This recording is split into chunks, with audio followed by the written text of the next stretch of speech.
Coach, how soon after you said you play to win the game that this was going to stick? I said it that one time. I've never said it again. Coaches work till late at night. You get home 12 o'clock. I walk in, and my wife answers the door. She says, "What did you do?" I said, "What are you talking about?" We don't have the clip, Herm. It's okay. We can play it. You know what? It almost haunts you. Even today when I go places, "Hey, Coach!" And I go, "I know. You're getting ready to say it. I got it. And I know. I get it."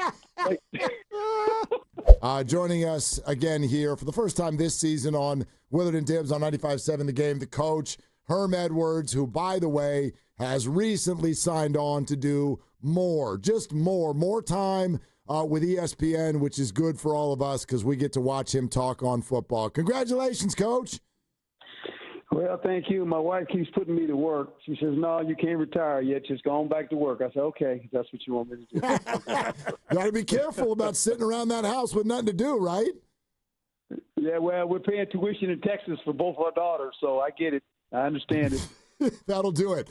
Coach, I'm interested in your thoughts on Mac Jones after that performance, and you know how public narratives work, and so the idea this week is, wow, yet another example of put somebody with Kyle Shanahan and you're going to get the best version of that quarterback. But maybe it's only one game. Like, what did you see, and do you believe that Mac would be consistently a better player than he's been under Kyle Shanahan? I'll say this. When I heard that he was going there, I went, "Really?" Right? I mean, there's probably some other people that said, "Really, too?" Really? Okay. and then you say, "Well, you're going to be the backup." Then all of a sudden he had to play. And you go, "Oh." And now he's played. You go, "Oh, okay." Well, look, I talked about this earlier. I was on a couple shows earlier today. I said, the failure of the quarterback, when you think about quarterbacks, and you think about our league, it's a league of resilience and resurrection for a lot of quarterbacks. They go to other places, and all of a sudden you go, "Really?" The one I think about and I laugh at every week is Baker Mayfield. Baker Mayfield. Last year, this guy threw 41 touchdown passes. They couldn't wait to run him out of Cleveland, right? And all of a sudden, it's Baker Mayfield. Every time I turn around, he wins a game. Last week, he has the ball at the end. I said, he's going to find a way to beat these guys, and he wins again. And a lot of it has to do with the quarterback and who's the play caller. You might have all these plays on this list. You had that long list of plays. And I used to laugh at the offense. I got all these plays, situation. And I used to tell those guys before the game started, I said, "Coach, just call the good ones, okay? Just call the ones that work." Right? Coach, no. Just call the good ones that work. That's all you need to do. And then call the ones where the quarterback can be successful. Every quarterback's different. And how you handle them, and Kyle's done a fabulous job, says something. Right? I mean, Daniel Jones, how about the guy with the Colts? Yeah. Danny Dimes. Daniel Jones. They're 2-0. The Colts. And you're like, "Really? Danny Dimes? I mean, that's they call him in New York. Danny Dimes. And all of a sudden they run him out. And he's 2-0 with the Colts. And you go, "Oh, okay." It's just fun to watch. Danny Dollars now, am I right? Oh, boy. Coach, why the way you said that makes me think your initial thought when Mac was signed to the 49ers was one of surprise. Why did that match surprise you? Because, you just kind of watch a guy and you go, "Really?" But then you go, he's in a system that, he got a good coach. And, he's got a good team. And all he has to do, it's funny. All you got to do is drive the car, man. Just drive the car. Keep it, stay in the speed limit, drive the car. Don't do anything extra, and this will work. And sometimes these quarterbacks, because they've been beat up in their career, they've been to a couple places. They've probably been through every system in the history of mankind. They go to a place where all of a sudden kind of the play caller matches the things he can do well and goes, "Okay, we're only going to run this. We're not going to run all these plays. We're just going to run these for you." And all of a sudden the guy gets some confidence, and then because he's talented. I mean, look, when you get drafted that high, you're talented. But, a lot of times talent can be a curse. if you don't play up to the talent, or you're in a system that doesn't allow you to do that because whatever reason. So it's just when they signed him, I went, Mac Jones, that's interesting, right? And I said, well, he's the backup guy. And all of a sudden he's playing. I'm going, oh, boy, he played really good. I said, he threw 2 touchdowns. He didn't turn the ball over. That's good. Yeah, I mean, the system, you're right. And I was just wondering about Kyler Murray now in his 3rd year with Jonathan Gannon. How much has that system and that coaching change helped him become a better player? Yeah, no doubt. I mean, you guys have the 49ers have a perfect example of system, right? Okay, think about it this way. And I'm going back now. I'm going to date myself. Okay, Bill Walsh, Joe San Francisco. He's got this system. He got Joe Legend, Joe Montana, okay, from Notre Dame. Right? Joe Montana gets in the system, and he goes, oh, man, wow, look at this. He's bam, bam. But then they got this other guy on the bench that eventually takes Joe's place, and I know this because Joe comes to us when I'm a coach now at Kansas City.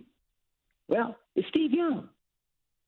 But Steve Young's a little bit more athletic than Joe. Not killing Joe, but he's a little more athletic, can run a little bit. And you go, how's this going to work? Well, it worked. Did some things a little bit different with Steve using his athleticism, but the system was still in place. And I'm going to call some more ease for him than I did for Joe, right? And that's what good coaching is about, in my opinion. You just jogged my memory here, Herm, when you're talking about being with the Chiefs when Joe Montana arrives there. Like what? Yeah. And remember there was that famous game pretty much right away where Joe faces the 49ers and beat the 49ers. Like, can you take us back to the sideline and maybe something that he said or felt at that time? I used to mess with him all the time, right? Because we kind of cross over. I was a young coach. I played against Joe when I was with the Eagles in San Francisco. So I knew Joe, and I knew this was going to be a big. I was a secondary coach. It was a big game, and we knew we were playing for it. And he was very calm all week, and it was just kind of one of them games. And look, 49ers were a good team, but Kansas City was good too now. I mean, we're pretty good. I mean, we got to the AFC Championship game against the Buffalo Bills, and then all of a sudden Bruce Smith came around the corner, and nobody blocked him. He hit Joe, and Joe hit the turf, and I went, we're done. We were done. Buffalo Bills won the Super Bowl. That was it. And remember, that team in Kansas City, we also had Marcus Allen. Because Marcus Allen, he for some reason, Al got tired of Marcus. He didn't want him anymore, and, he ended up coming to us. So we had Marcus Allen and Joe Montana, and all of a sudden we had a great defense because we had Derek Thomas and Neil Smith, and we had some great defensive players, but we had an offense that was kind of okay. But then all of a sudden we got Marcus Allen and we got Joe Montana. We said, whoa, man, we got a shot. And we had a shot. I mean, just hearing you talk in the old days, so and the old ball coach comes out of you, Herm. What do you miss the most about doing it? I know there's some things I'm sure you don't miss at all, but what do you miss the most about being a football coach? Just being with the guys, right? Because when I was a coach, and look, coaching is great, but nothing matches playing, guys. Nothing. Not even close. Not even close. Playing, when you're in the huddle with the guys, oh boy, and I was in the huddle for 10 years with those guys in Philly now. That was like, man, this is really good now. And the next step, if you want, I'm indebted to football. And I knew when I got done, I said, I'm giving back the knowledge I have to football, to the players I want to coach. And that's the fun of it, watching guys grow as players. And when they walk in the room and, you've played, and there's a sense of when you talk to them, it's like, hey, man, you need to do this. They kind of listen to you look, because they go, yeah, he played. Not saying you know more than the coach that didn't play, but when you've played and you actually played on the grass at that level, they kind of look at you like, okay, I got it, coach. I said, just do this, right? That was the fun for me. It's nothing like coaching now. I mean, it's a blast, but nothing comes close to playing, guys. There ain't nothing come close to playing that. Tackle football? Oh, man, ain't nothing coming close to playing.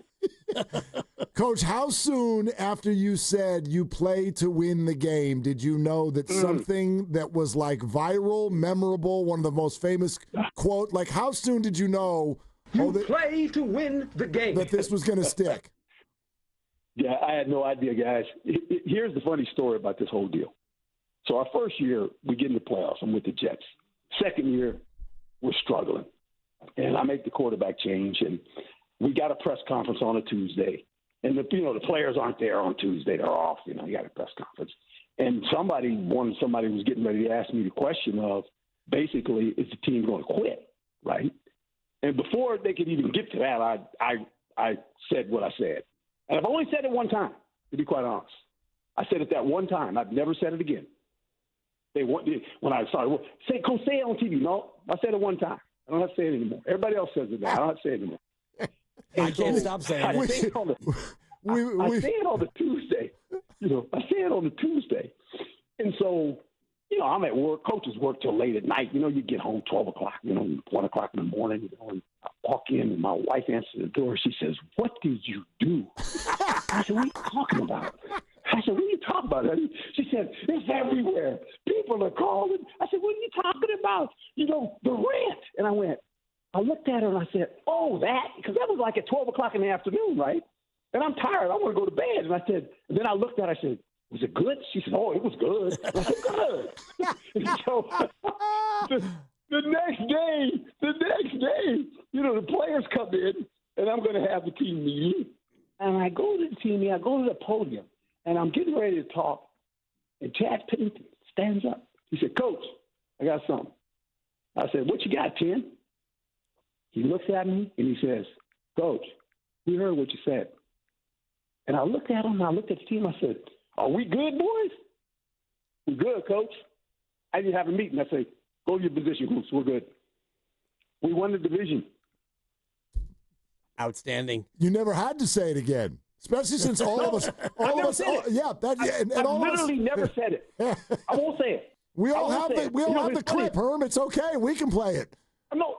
And you know what? It almost haunts you because even today when I go places, "Hey, Coach," and I go, "I know. You're getting ready to say it. I got it. And I know. I get it.